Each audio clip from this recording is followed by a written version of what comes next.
Good morning, ma'am. My name is Lucky Del Rosario from 3 Delta. What is pardon?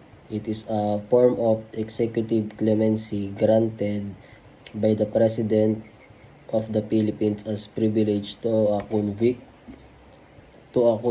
as a discretionary act of grace. A pardon is the remission of penalty. It is an act of grace or forgiveness that relieves the person pardoned from some or all of ramifications of lawful punishment. Ang pardon ay isang uri ng executive clemency na binibigay ng Pangulo ng Pilipinas bilang pribilehiyo sa bawat isang nahatulang individual.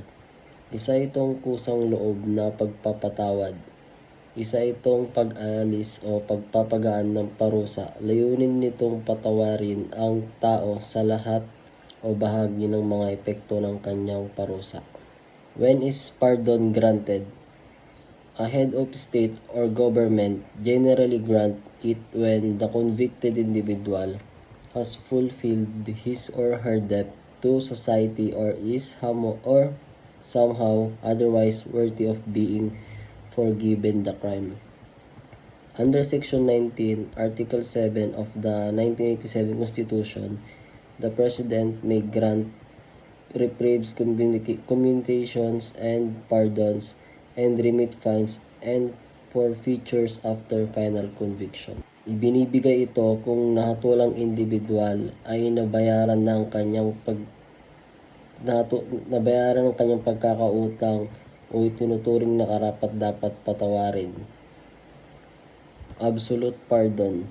It refers to the total extinction of the criminal liability of the individual to whom it is granted without any condition whatsoever and restores to the individual his civil rights and remits the penalty imposed for particular offense of which he was convicted.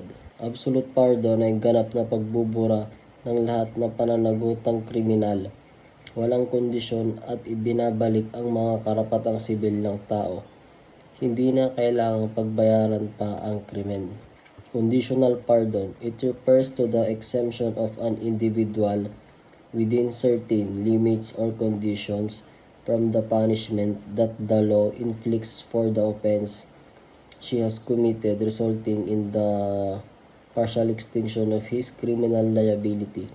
It is also granted by the President of the Philippines to release an inmate who has been reformed but is eligible to be released on parole. Pagpapalaya o pagpapatawad na may takdang kondisyon o limitasyon.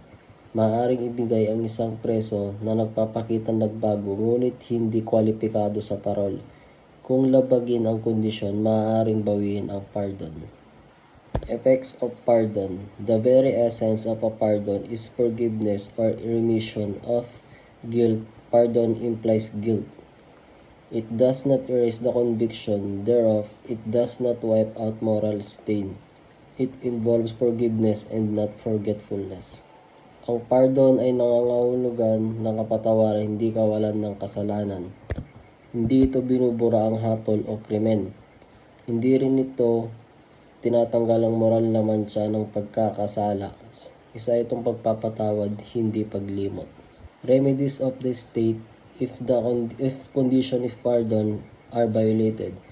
Under Section 64I, the Revised Administrative Code, the Chief Executive is authorized to order the arrest and reincarnation of any such person who in his judgment shall fail to comply with the condition of his parole or suspension of sentence. Upon determination that a prisoner granted with conditional pardon has violated the conditions thereof, the board shall recommend his arrest or commitment to the President.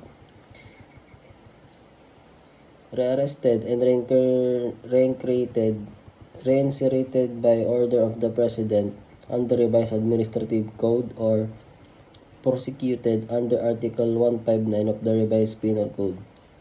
When the penalty remitted is 6 years and below, there will be additional penalty over 6 years. Kapag nilabag ang kondisyon ng pardon ayon sa Section 64I ng Revised Administrative Code, ang Pangulo ay maaaring ipag-utos ang pag-aresto at muling pagkakulong ng sino mang lumabag sa kondisyon ng pardon, parole o probation. Gampanin ng lupon, kung mapatunayang nilalabag ng isang pinalayang bilanggong kondisyon ng pardon, ang lupon ay magrekomenda sa Pangulo ng kanyang muling pag-aresto o pagbalik sa kulungan. Kapag nilabag ang kondisyon, ano ang mangyayari? Ituturing na pag-iwas sa penalty sa pananatili ng sentensya ang maglabag sa kondisyon. Maaaring maaresto at makulong muli sa utos ng Pangulo. Kung ang pinatawad na parusa ay 6 na taon pababa, may dagdag na parusa. Kung higit sa 6 na taon, mas mabigat na parusa ang ipapataw. Yun lamang po, ma'am. Thank you po.